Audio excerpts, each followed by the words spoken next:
কে ওখানে? মিউজিক কে বাজাচ্ছে?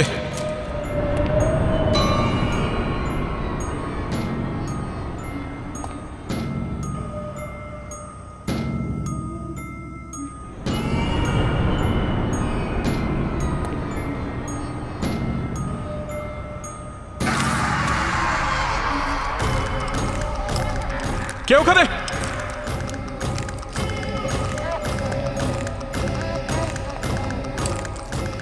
আরে কে ওখানে?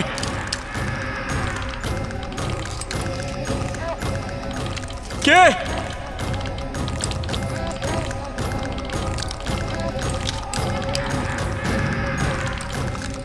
কে তুমি?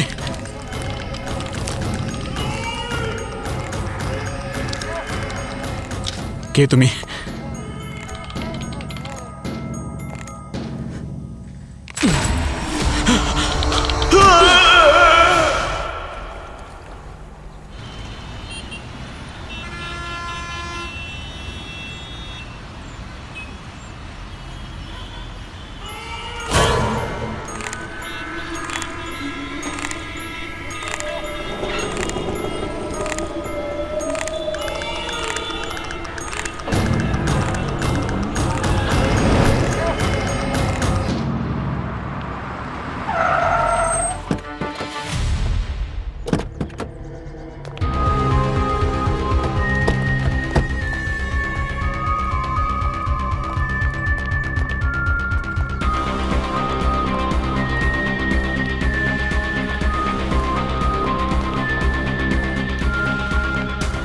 কোথায়? ওদিকে স্যার। ওই দেখুন স্যার।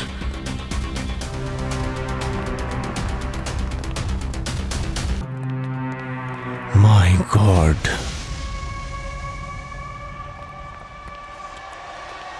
এটা তো অরিজিনাল লাগছে। স্যার ওকে দেখে মনে হচ্ছে যেন এক্ষুনি নিঃশ্বাস নেওয়া শুরু করবে, ডান্স করতে শুরু করবে। Sorry. She is dead sir. Madam, ও যদি বেঁচে থাকতো তাহলে আমি থোড়ি বেঁচে থাকতাম।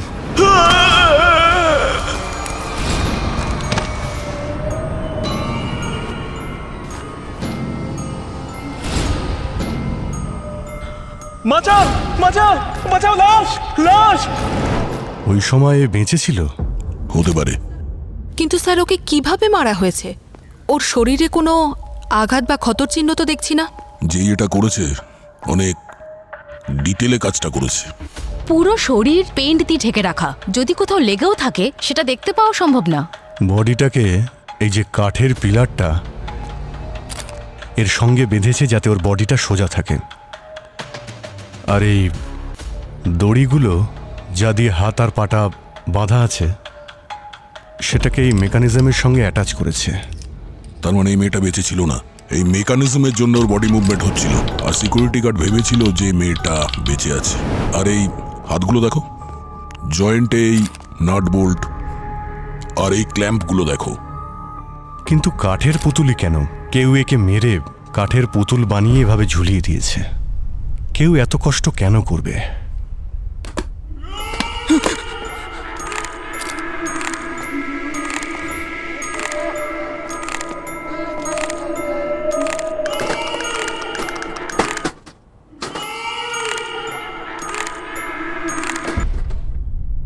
তাহলে এটাই সেই মিউজিক্যাল বক্স যেটার থেকে হরর মিউজিক বাজছিল, আর যেটা শুনে ওয়াচম্যান ভয় পেয়ে গেছিল। তার মানে হলো খুনি শুধু খুনি করতে চায়নি, কোনো স্টেটমেন্টও দিচ্ছে। স্যার, স্যার এই দেখুন, ওর বাঁ হাতে 6টা আঙুল আছে আর ডান হাতে 5টা, মোট 11টা আঙুল। কি বললেন ম্যাম? 11টা আঙুল? কেন, চেনো তুমি ওকে? হ্যাঁ স্যার, একজন আয়েশা নামের মেয়ে, ওর 11টা আঙুল ছিল। ওই থিয়েটার দলে ড্যান্স রিহার্সালের জন্য আসতো, আর যখন সকাল সকাল আসতো তো তখন আমায় কল করতো দরজা খোলার জন্য। আচ্ছা, শেষবার ওকে কবে দেখেছিলে? স্যার কয়েক সপ্তাহ ধরে ও আসেনি এখানে। ওনাকে একবার কল করতে চাই। হ্যাঁ, স্যার। ওনার নাম্বারটা দাও। স্যার এই যে।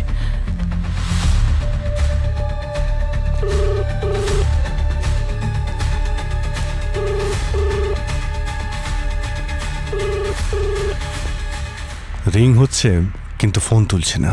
ও, স্যার এই জায়গাটা আমি খুব ভালো করে চেক করেছি, এখানে কোনো মোবাইল বা মার্ডার ওয়েপন কিছুই খুঁজে পাইনি। ভাই এই ফোনটাকে ট্রেস করি। যদি এই ফোনটা একবার পেয়ে যাই তাহলে এই কেসটাকে সলভ করতে কিছু তো সাহায্য পাওয়া যাবে।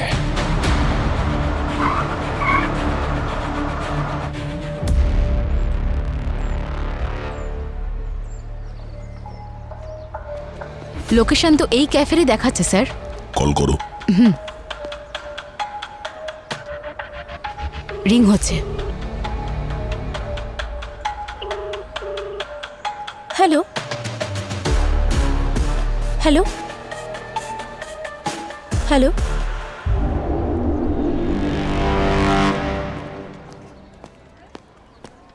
আয়েশার ফোন তোমার কাছে কেন? আপনারা কারা? সিআইডি। সিআইডি? হ্যাঁ, আয়েশাকে মার্ডার করা হয়েছে। আয়েশার মার্ডার হয়েছে? কিন্তু কিন্তু ও তো ওর বয়ফ্রেন্ডের সাথে গোয়া গেছিল। তুমি এটা বলো যে আয়েশার ফোন তুমি কেন ইউজ করছো? স্যার ওই বলেছিল যদি ওর মা ফোন করে তাহলে তাহলে আমি যেন আয়েশা হয়ে ওর মায়ের সাথে কথা বলি। আয়েশা হয়ে কথা বলবে কিভাবে? আসলে আমি একজন মিমিক্রি আর্টিস্ট, আমি আয়েশার ভয়েস খুব ভালো নকল করতে পারি। তাই ও বলেছিল যদি ওর বাড়ি থেকে কেউ ফোন করে তাহলে আমি যেন আয়েশা হয়ে কথা বলি, যাতে ওরা সন্দেহ না করে। ভীষণ প্রিয় বন্ধু মনে হচ্ছে স্যার, সেই জন্য। আয়েশার বয়ফ্রেন্ডকে চেনো তুমি? না, শুধু শুধু নামটা জানি, অবিনাশ। আয়েশার ওর সাথে একটা থিয়েটার গ্রুপে পরিচয় হয়েছিল। অবিনাশ?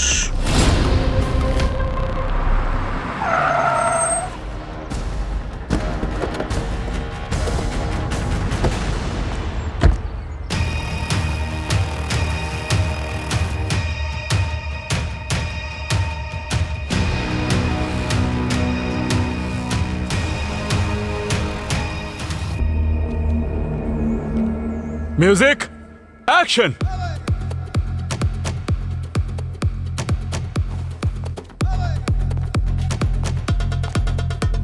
কাট cut cut cut cut cut কাট।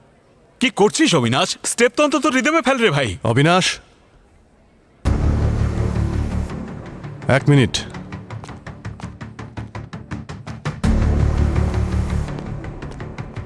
আমরা সিআইডি থেকে এসেছি।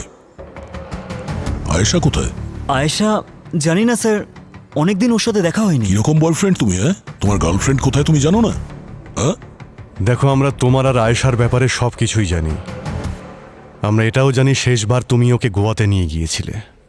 শেষবার মানে স্যার? কেন তুমি জানো না আয়েশা মার্ডার হয়েছে? কি বলছেন স্যার? কবে, কিভাবে? প্রশ্ন আমরা করব, তুমি উত্তর দেবে, ঠিক আছে? বলো। স্যার আমি আর আয়েশা গোয়া যাওয়ার প্ল্যান করেছিলাম 13 তারিখে, আর সেদিন আমার সাথে সন্ধেবেলায় ও দেখাও করবে বলেছিল, কিন্তু ও আসেনি স্যার। স্যার আমার খুব রাগ হয়েছিল আর আমার অনেক টাকা নষ্ট হয়ে গিয়েছিল স্যার। তারপর থেকে আমি ওকে আর ফোনও করিনি, ভেবেছিলাম যতক্ষণ ও না ফোন করবে আমি ওর সাথে কথাই বলবো না। আচ্ছা, এই এক্সকিউজ মি, এদিকে এদিকে। এই যে- 1 মিনিট, এদিকে আসুন আপনি।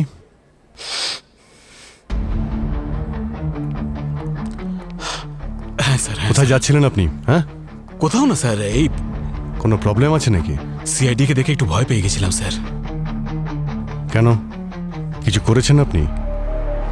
আচ্ছা, কে আপনি? স্যার উনি কৈলাস স্যার, এই থিয়েটারের ডাইরেক্টর। ঠিক আছে, ভবিষ্যতেও তোমাদের কাছে জিজ্ঞাসা করা হতে পারে, তাই আমাদের পারমিশন ছাড়া কেউ শহর ছেড়ে বাইরে যাবে না, ঠিক আছে? ঠিক আছে স্যার।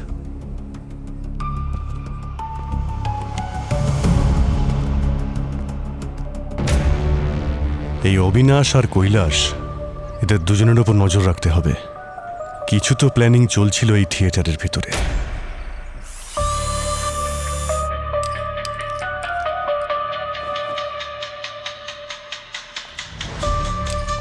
হ্যাঁ শাহরুখ, এই কাঠের পুতুলের ব্যাপারে আসল রহস্য কিছু পেয়েছো? হ্যাঁ, কেন পাবো না ভাই?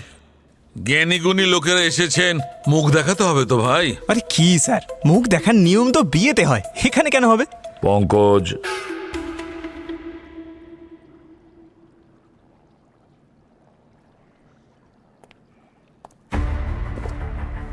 আরে স্যার, এ তো আয়েশা। যার খুন হয়েছে মুখটা তো তারই হবে, তাই না পঙ্কজ? স্যার, একটা কথা ঠিক, প্রথমে খুনি আয়েশাকে অজ্ঞান করেছে আর তারপর একে খুন করেছে, আর যখন এ মরে গেছে তখন একে পুতুল সাজিয়েছে। স্যার, আয়েশার বডিতে এই নাটস আর বোলস এত পারফেক্টলি ফিট করা হয়েছিল, এই কাজটা যে খুনি করেছে তাকে কাঠপুতুল তৈরিতে 100-100 নম্বর দেওয়া যায়। আর আয়েশার বডিতে এই যে পেন্টিং এর কোটিং করা হয়েছে, এটা নিয়ে আপনি কি বলতে পারবেন? বলছি, এই দেখো বস, এইটা দেখতে পাচ্ছ? আয়েশার বডিটাকে 3টে লেয়ারে পেন্ট করা হয়েছে। 3টে লেয়ার। তিনটে লেয়ারে? খুনি কি পেন্টার ছিল নাকি? পেন্টার ছিল কিনা সেটা বলতে পারবো না, কিন্তু খুব পারফেক্ট ছিল। এ ভালো করে জেনে শুনে 3টে লেয়ার তৈরি করেছে। প্রথম লেয়ারটা এমন কেমিক্যাল দিয়ে করেছে যাতে পচন না ধরে। দ্বিতীয় কেমিক্যালটা এই জন্য লাগিয়েছে যাতে বডিটা একদম স্টিফ থাকে, একদম স্টিফ। আর তৃতীয় লেয়ারটা লাগিয়েছে যাতে বডিটা একদম চকচকে থাকে, যেমন কাঠের পুতুল চকচক করে, একদম ফিনিশ। ও আর স্যার, যে ডিটেলিং এর সঙ্গে আয়েশার বডিকে কাঠপুতুল বানানো হয়েছে সেটা কোনো এক রাতের খেলা নয়। এই প্রসেসের মধ্যে দিয়ে যাওয়ার জন্য খুনি অন্তত 2 থেকে 3 দিন তো নিয়েছে। 2 থেকে 3 দিন? তার মানে খুনি এমন কোনো জায়গা খুঁজে বের করেছিল যেখানে আয়েশার বডি খুব সহজেই লুকিয়ে রাখা যায়, যাতে কেউ দেখতে না পায়।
গল্প শুরু হচ্ছে পরিবারের নতুন সদস্য আসার সঙ্গে সঙ্গে।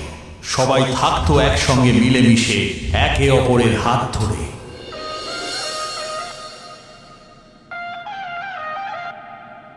তারপর সময় পাল্টে গেল, ভাগ্যেরও পরিবর্তন হলো। ধীরে ধীরে আপন মানুষেরাই শত্রু হয়ে গেল।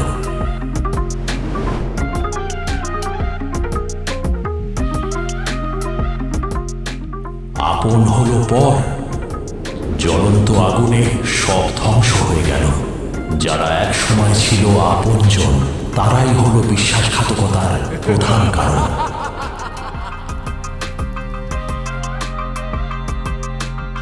সব পুড়ে হলো ছাই, ছাই, ছাই।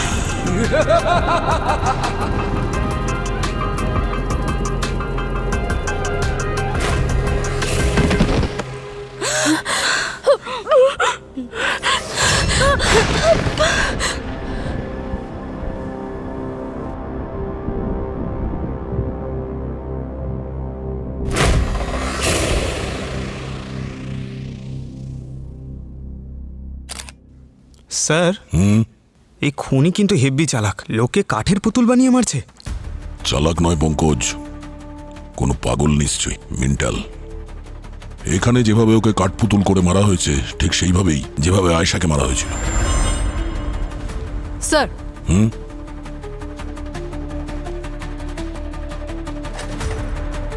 বলো। স্যার, ওরা বডিকে সবার প্রথমে দেখেছে। প্রথম থেকে বলো কি হয়েছিল এখানে। স্যার, আমরা সবাই এখানে পারফরমেন্স করছিলাম আর এখানে ফেক আগুন লাগার কথা ছিল, কিন্তু ক্লাইম্যাক্সের এটাই পার্ট ছিল যে প্রফেসর এখানে দাঁড়িয়ে থাকবেন শুধু, কিন্তু উনি সাডেনলি পড়ে গেলেন। তারপরে দেখলাম উনি মারা গেছেন। স্যার এগুলো সব কুমার স্যারেরই প্ল্যান ছিল আর আমরা অনেক দিন ধরে প্র্যাকটিস করছিলাম।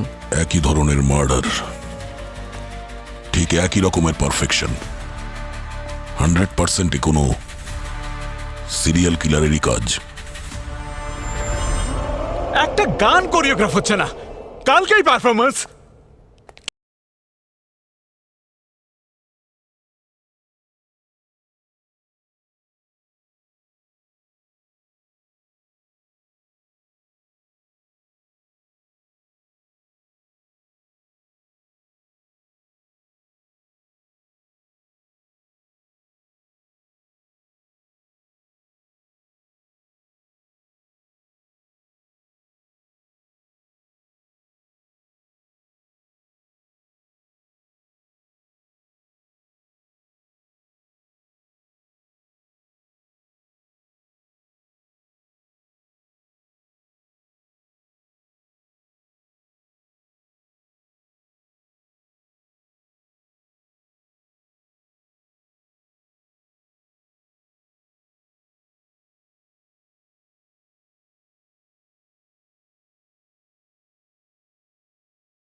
কে তুমি?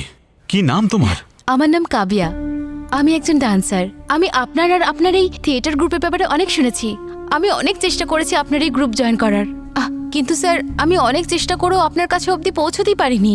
স্যার আমি শুধু আপনার কাছে ডান্স শিখতে চাই, আমাকে শুধু একটা সুযোগ দিন। আমি কথা দিচ্ছি আপনাকে হতাশ করব না। ঠিক আছে ঠিক আছে ঠিক আছে, তুমি আমাদের গ্রুপ জয়েন করতে পারো। Thank you sir, thank you so much. ঠিক আছে, কিন্তু মনে রেখো তোমাকে এখনো অনেক প্র্যাকটিস করতে হবে।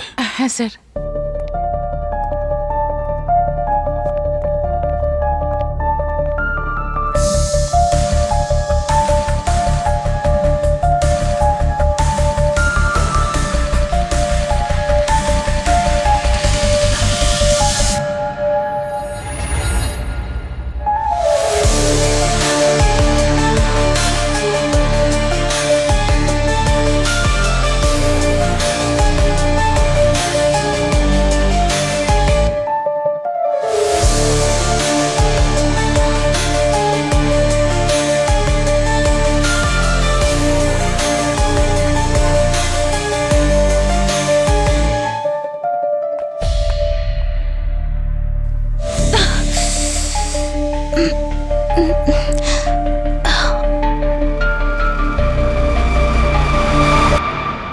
পরের মাল তাড়াতাড়ি রেডি হয়ে যাবে, বর্ডারের অ্যারেঞ্জমেন্টটা তুমি করে রেখো।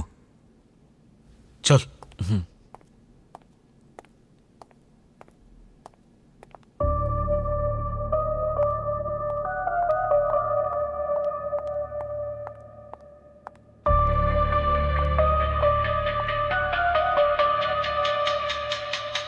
হ্যালো দয়া স্যার।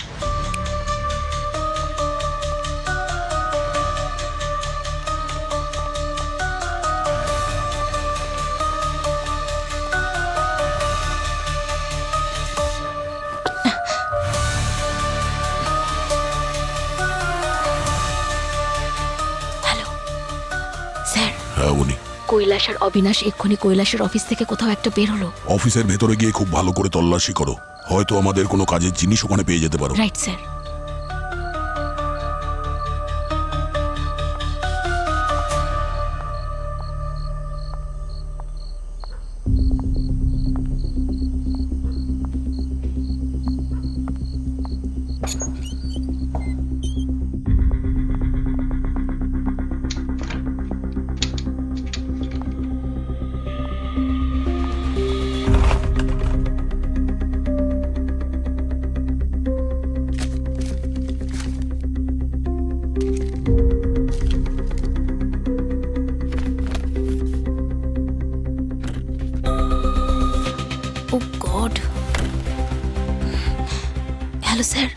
এখানে তো বিভিন্ন দেশের অনেকগুলো ফেক পাসপোর্ট পড়ে আছে। আর হ্যাঁ স্যার, কিছু লোকের নামের লিস্টও আছে যাদের বিভিন্ন দেশে ইল্লিগাল ভাবে পাচার করা হয়েছে। অবনি, ওই সমস্ত ডকুমেন্টসের ছবিগুলো তুলে নাও আর যত তাড়াতাড়ি সম্ভব ওখান থেকে বেরিয়ে এসো। Yes sir.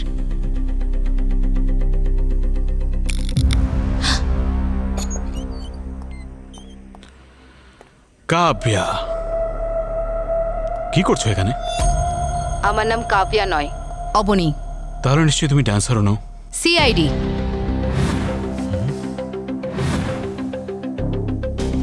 ও, তাহলে তুমি সে সব কিছু দেখে নিয়েছো যেগুলো তোমার দেখা একদমই উচিত ছিল না। আর আমরা এখন এটাই চাই, যেটা তুমি এখন দেখেছো সেটা যেন বাইরের লোক জানতে না পারে। এই ভুলটা একদম করো না, আরো প্রবলেমে পড়বে। গান নিচে, গান নিচে। তোমাদের দুজনকে যেদিন দেখেছিলাম সেদিনই বুঝে গেছিলাম এখানে নাটক কোম্পানির আড়ালে অন্য কোনো ড্রামা চলছে। হ্যাঁ,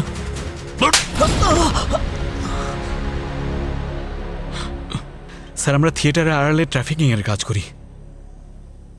ইন্টারন্যাশনাল শোয়ের নামে মানুষকে আমাদের থিয়েটার গ্রুপে চান্স দেই, তাদের থেকে টাকা নেই আর তারপর তাদের ইন্ডিয়ার বাইরে পাঠিয়ে দিই। যখন ফেরত আসে তখন কেউ জিজ্ঞাসা করে না ওদের ব্যাপারে? না স্যার, কেউ যদি জিজ্ঞেস করে তাহলে আমরা বলি যে বাইরে গেছে, এবার ওরা জানে আর ওখানকার পুলিশ। আয়েশার সাথে কি করেছিলে তোমরা? স্যার, যেই রাতে আমি আর আয়েশা গোয়া যাওয়ার প্ল্যান করছিলাম, সেই দিন সন্ধেবেলা ও আমার আর কৈলাস স্যারের মধ্যে প্ল্যান ডিসকাস করা শুনে ফেলেছিল। আমাদের মধ্যে খুব ঝগড়াও হয়, তারপর ওখান থেকে পালিয়ে যায়। আমি ওকে ফলো করতে করতে যাই কারণ যাতে ও পুলিশের কাছে গিয়ে কমপ্লেন না করে, কিন্তু ও একটা গাড়িতে বসে সেখান থেকে চলে যায়। কিরকম গাড়ি ছিল? ওটা একটা সিলভার কালারের গাড়ি ছিল, আমি নাম্বারটা দেখতে পাইনি। Silver colour. আয়েশার বডি পাওয়া যায় একটা বন্ধ হওয়া মিলে, আর কুমারের বডি একটা লোকাল থিয়েটার হলে। স্যার, যতই দুটো বডি দুটো আলাদা জায়গায় পাওয়া যাক না কেন, কিন্তু খুন করার পদ্ধতি একই। কিন্তু অভিজিৎ, আয়েশা আর কুমারের মধ্যে একটা মিল আছে, সেটা হলো ওরা আর্টিস্ট। আয়েশা একজন ডান্সার আর কুমার একজন সূত্রধর, মানে স্টোরি টেলার। স্যার, এটা কোনো সিরিয়াল কিলিং এর কেস নয় তো, যেখানে খুনি পারফর্মারদের টার্গেট করছে আর তারপর ওদের কাঠের পুতুল করে দিচ্ছে? হ্যাঁ, কিন্তু খুন করার পরে কাঠের পুতুলি কেন বানাচ্ছে ডেড বডিগুলোকে, এটাই তো বুঝতে পারছি না। স্যার, স্যার আয়েশা আর কুমারের মধ্যে একটা কমন লিঙ্ক পেয়েছি। কি? স্যার, গত মাসে ন্যাশনাল পারফরমেন্স আর্ট অ্যাসোসিয়েশনে একটা অ্যাওয়ার্ড ফাংশন হয়েছিল, যেখানে আর্টিস্টদের অ্যাওয়ার্ড দেওয়া হয়েছিল। সেখানে এরা দুজন অ্যাওয়ার্ড পেয়েছিল। আর এই ফাংশনটা কে অর্গানাইজ করেছিল? মিসেস করিশ্মা নামের কেউ। করিশ্মা? স্যার, হ্যাঁ। আয়েশা যে গাড়িতে বসেছিল তার ডিটেলস পাওয়া গেছে। ওটা কোনো ক্যাব নয়, বরং একটা প্রাইভেট কার। এগুলো হচ্ছে তার পেপারস। এই কার কোনো মহেশের নামে রেজিস্টার আছে। তো তাই স্যার, আমি ওই মহেশের বাড়িতে গিয়েছিলাম, কিন্তু এখন সেই বাড়িতে আর কেউ থাকে না। একটা কাজ করো, ওর ব্যাপারে ডিটেলসে খোঁজ নাও। ও কে, কোথায় থাকে, কি করে। ওকে, তাড়াতাড়ি। Yes sir. আর অভিজিৎ, খোঁজ নাও করিশ্মা এই আয়েশা আর কুমারের ব্যাপারে কি কি জানে। এই জিনিসটাকে বাঁ দিকে রাখো, হ্যাঁ, সাইড করে। Rahul, make it perfect.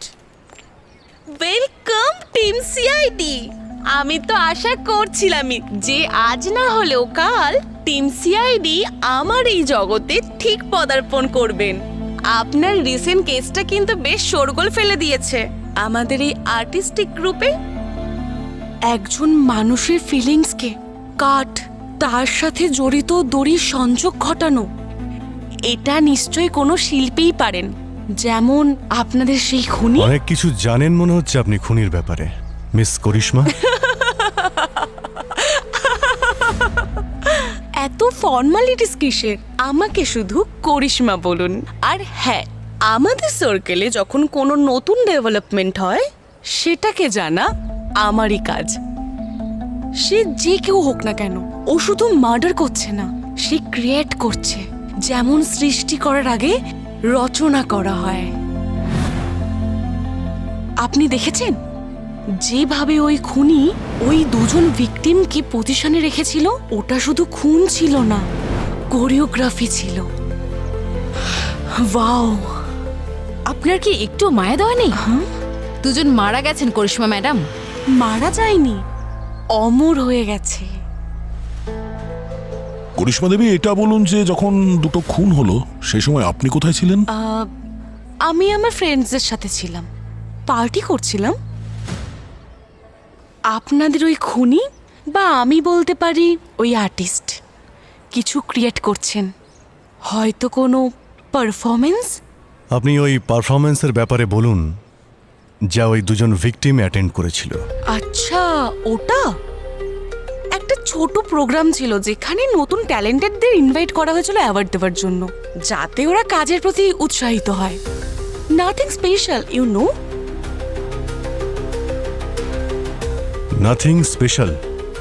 ওই দুজন ভিকটিম আপনার প্রোগ্রাম অ্যাটেন্ড করেছিল, দুজনেরই খুন হয়েছে, আর আপনি বলছেন নাথিং স্পেশাল। আমাদের ছোট্ট একটা কমিউনিটি, ইন্সপেক্টর, তাই আমাদের ইভেন্টে মানুষ আসতেই থাকে। আমরা ওই দিনের ইভেন্টের পুরো গেস্ট লিস্টটা চাই। স্যার, আমার অ্যাসিস্ট্যান্ট দিয়ে দেবে।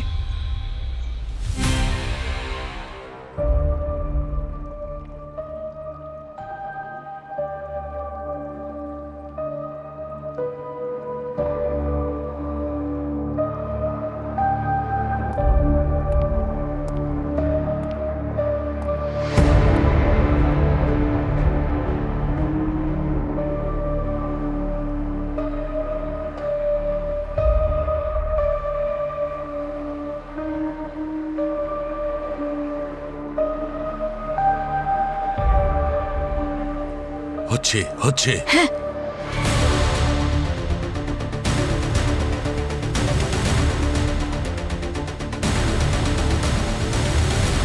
Yes!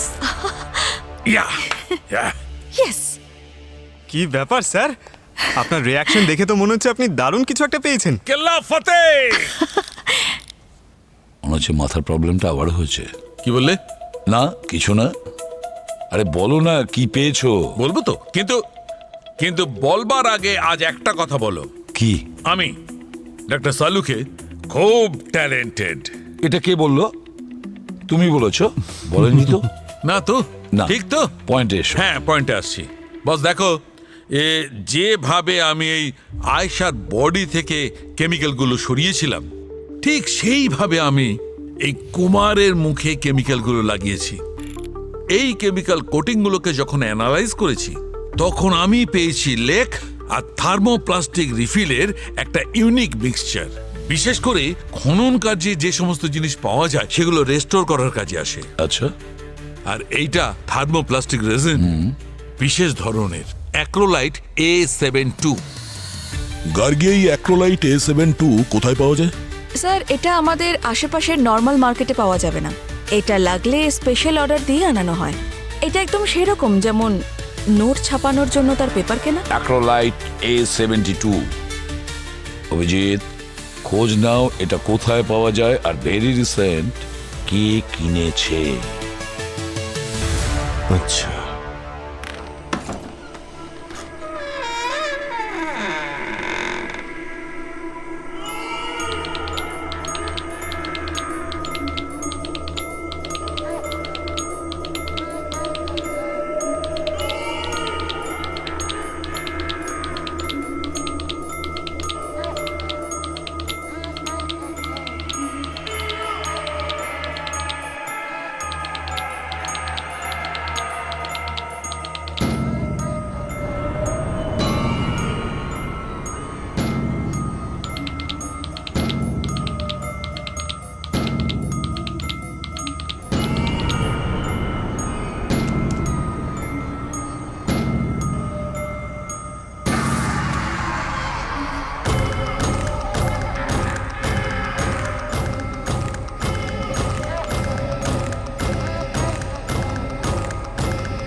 স্যার, এই সেই মিউজিয়াম যেখানে রিসেন্টলি অ্যাক্রোলাইট A72 কেনা হয়েছে। চলো দেখি। আকাঙ্ক্ষা ম্যাডাম।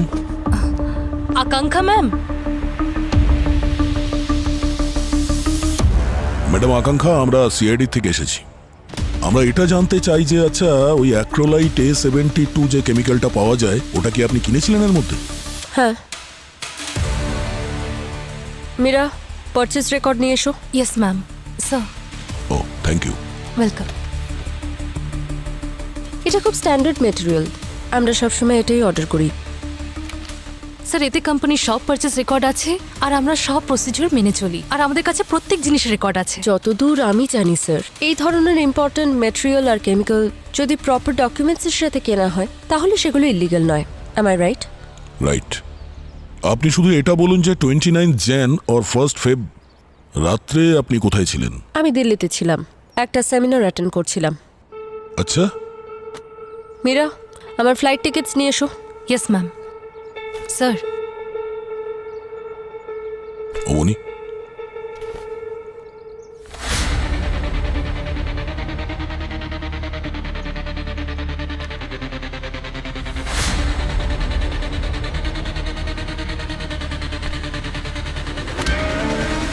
আপনাদের কাজ হয়ে গেছে তো, আপনারা আসতে পারেন। ঠিক আছে, আমরা আবার আসবো যদি প্রয়োজন পড়ে।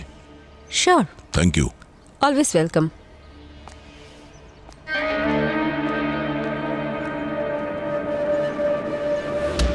খেয়াল করলে অবনী, ওই টেবিলের ওপরে করিশ্মার ওই অ্যাওয়ার্ড ফাংশনের ছবিগুলো ছিল। ওই অ্যাওয়ার্ড ফাংশনের ইনভাইট লিস্ট তো আমি দেখেছিলাম, কিন্তু সেখানে কোথাও আকাঙ্ক্ষার নাম তো ছিল না। সেটাই তো, ডিপ্রেশনের ওষুধ, পারফেক্ট এভিডেন্স। এই আকাঙ্ক্ষা নিশ্চয়ই কিছু গোপন করছে, নজর রাখো এর ওপরে। হ্যাঁ স্যার।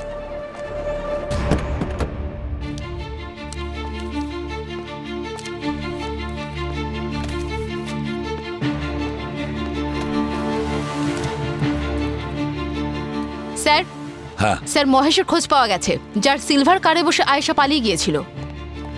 স্যার, আমি মহেশ আর কাঠের পুতুলের মধ্যে একটা কানেকশন খোঁজার চেষ্টা করছিলাম, আর এই দেখুন ওর নামের একটা আর্টিকেল পাওয়া গেছে। মুম্বাইয়ের একটা কাঠের পুতুলের থিয়েটার, যা কাঠের পুতুলের খেলার জন্য বিখ্যাত ছিল, সেখানে একটা শোয়ের সময় আগুন লাগার জন্য পরিবারের সবার মৃত্যু হয়। মৃত ব্যক্তিদের মধ্যে একজন মহেশ, একজন স্টোরি টেলার, তার মেয়ে ডান্সার আর তার স্ত্রী একজন ক্লাসিক্যাল সিঙ্গার ছিলেন।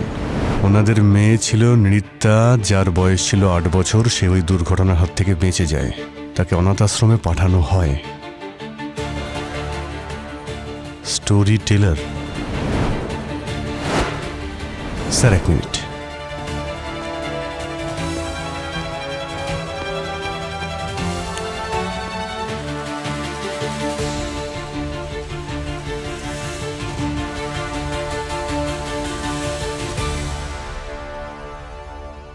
স্যার,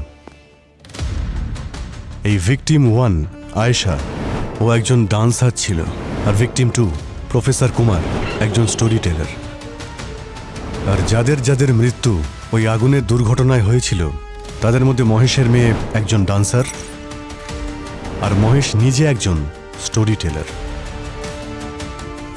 এই খুনি এই লোকগুলোকে এমনি মারছে না, এই ভিকটিমদের মধ্যেও হয়তো নিজের পরিবারকে খুঁজছে।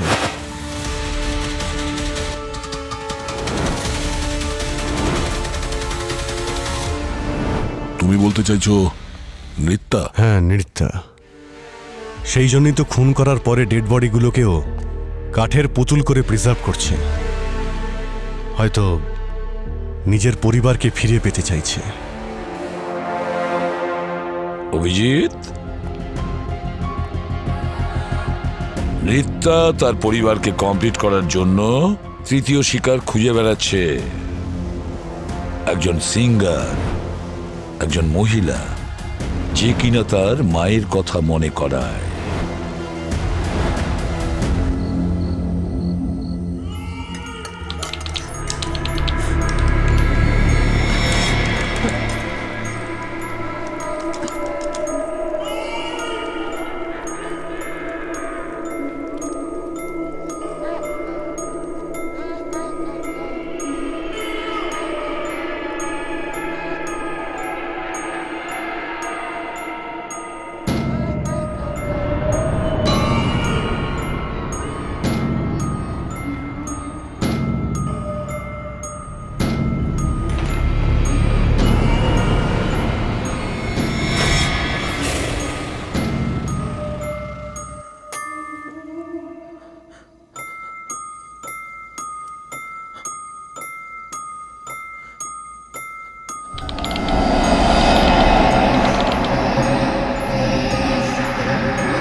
স্যার ওই দিনের অ্যাওয়ার্ড ফাংশনের গেস্ট লিস্টে 5টা নাম এমন আছে যারা নৃত্যার পরবর্তী টার্গেট হতে পারে।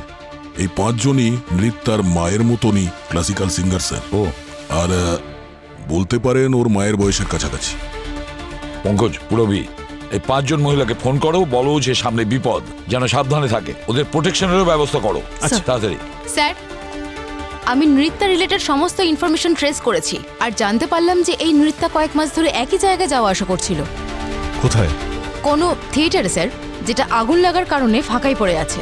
কিন্তু স্যার, অবাক করার বিষয় এটা, এতদিন বন্ধ থাকা সত্ত্বেও সেখানকার ইলেকট্রিসিটি কিন্তু এখনো চালু আছে। হতে পারে যে নৃত্যা সবাইকে নিয়ে গিয়ে ওখানেই মারছে যেখানে ওর পরিবার পুড়ে মারা গিয়েছিল। স্যার, 4 জনের সঙ্গে কন্ট্যাক্ট করা গেছে, কিন্তু একজনের সঙ্গে কন্ট্যাক্ট করা যাচ্ছে না। ওর নাম হলো মায়া।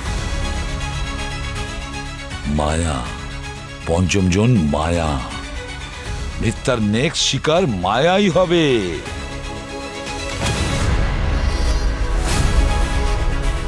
পুরবি, এই মায়ার ফোনের লোকেশন ট্র্যাক করো, জানা তো যাক ওর লোকেশনটা কোথায়। আমাদের হাতে সময় কম, তাড়াতাড়ি।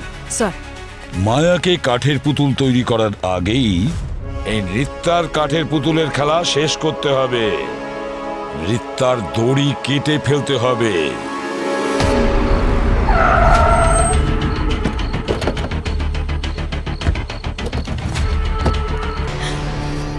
ও মীরা ওরফে নৃত্যা। মীরা, আমার পারচেজ রিপোর্ট দেখাও। তো তুমি এই সব খুনগুলো করেছো? আপনারা এটা মার্ডার দেখছেন? আমার মতে এটা পরিবর্তন, সুরক্ষা, ভালোবাসা। আপনারা জানেন, আমার পরিবার পুড়ে মারা গিয়েছিল, আর সেদিন শুধু আমার পরিবারই মারা যায়নি, তার সাথে সাথে পুড়েছিল তাদের প্রতিভা, তাদের স্বপ্ন, সব পুড়ে ছাই হয়ে গিয়েছিল। আমার মায়ের কণ্ঠস্বর, বাবার গল্প বলা, আমার বোনের ডান্স। আপনারা কি জানেন তখন কেমন লাগে যখন নিজের কারোর সাথে যদি এরকম কিছু ঘটে? ওদের প্রতিভাই ওদের আত্মা ছিল, আর আমি সেদিনই প্রতিজ্ঞা করি ওদের ফিরিয়ে আনার, ওদের অমর করার। কিন্তু আয়েশা, কুমার আর মায়াই কেন? কারণ ওরা 3 জনেই আমার কাছে সাধারণের চেয়ে অনেক বেশি ছিল। ওদের 3 জনের কাছে সেইগুলো ছিল যেগুলো আমি হারিয়ে ফেলেছি। মায়া একদম আমার মায়ের মতন গাইতো। প্রফেসর কুমার যেভাবে গল্প শোনাতো, মনে হয়েছিল আমার বাবা ফিরে এসেছে। আয়েশা যখন ডান্স করত, তখন মনে হতো যেন আমার বোন নাচছে। ওদের জন্যই আমি আমার পুরো পরিবারকে ফিরে পেয়েছি। ওরাও আমার পরিবারের মতোই ছিল। ওরাও ওদের পুরো জীবন শিল্পী হয়ে কাটিয়ে দিয়েছে, কিন্তু শিল্পী হওয়ারও একটা সমস্যা আছে। ওরা না দুর্বল হয়, তাড়াতাড়ি ভেঙে পড়ে, আর সময়ের সাথে সাথে কোথাও হারিয়ে যায়। কিন্তু আমি এটা হতে দিতে চাইনি। আমি চাইনি যে প্রকৃতির নিয়মের মতো ওরা সাধারণভাবে মরুক। তাই আমি ওদের অমর করে দিয়েছি আমার কাঠপুতুলের মাধ্যমে। তুমি যদি ওদের অমরই করতে চেয়েছিলে, তাহলে ওদের শরীরটাকে যত্ন করে রাখতে পারতে। এই কাঠপুতুলের নাটকটা কেন? আপনি এখনো বুঝতে পারলেন না? শরীর নশ্বর হয়, আর শিল্প তো ঈশ্বরের দান হয়, তাই না? সেই জন্য আমি ওদের শরীরকে কাঠ, কাপড় আর রং দিয়ে একটা আর্ট পিস করে দিয়েছি। এবার আয়েশা সব সময় নাচতে থাকবে, আর প্রফেসর কুমারের সব গল্প সবাই শুনতে থাকবে। আর যারাই ওনার ওই স্বরূপটা দেখেছে, তারা কোনোদিন ভুলতে পারবে না। আমি না ওনার স্টেজটাকে ওনার অমর হওয়ার পথ করে দিয়েছি। এবার আপনারা নিশ্চয়ই বুঝেছেন, আমি শুধু কাঠপুতুলি বানাইনি, আমি তৈরি করেছি আমার পরিবার, আমার অমর পরিবার। কাঠের পুতুল নিয়ে তোমার এই পাগলামি তোমায় কোথায় পৌঁছে দিয়েছে? তোমার পরিবারের সঙ্গে যা হয়েছিল সেটা একটা অ্যাক্সিডেন্ট ছিল, কিন্তু তুমি একজন শিল্পী হয়ে 2 জন নিষ্পাপ মানুষকে খুন করেছো। অনেক বড় অপরাধ করেছো তুমি। তোমার এই পাগলামির শাস্তি তোমায় ভোগ করতেই হবে। আইন তোমায় কখনোই ক্ষমা করবে না।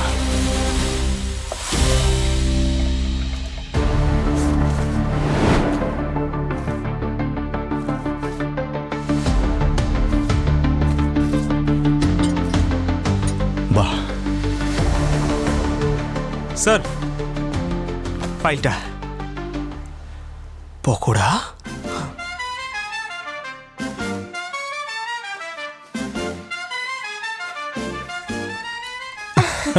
স্যার আমি তো আপনাকে বারিড বডিজের ফাইলটা দিতে এসেছিলাম। পেয়ে গেছি ফাইল, থ্যাংক ইউ। স্যার আপনি যদি বলেন আমি একটা পকোড়া খেতেই পারি। Thank you sir, thank you. আরে বাবা, গরম গরম তো। আরে পেইন্ট করাচ্ছেন স্যার? ইয়া, স্যার হোয়াইট ওয়াল খুব সুন্দর দেখাবে। পেইন্টটা কিন্তু দারুণ স্যার, ভেরি নাইস চয়েস। আরে বল কোথা থেকে এলো? সরি স্যার, ওই আরো একবার পেইন্ট করতে হবে স্যার। হয়ে গেছে। আরে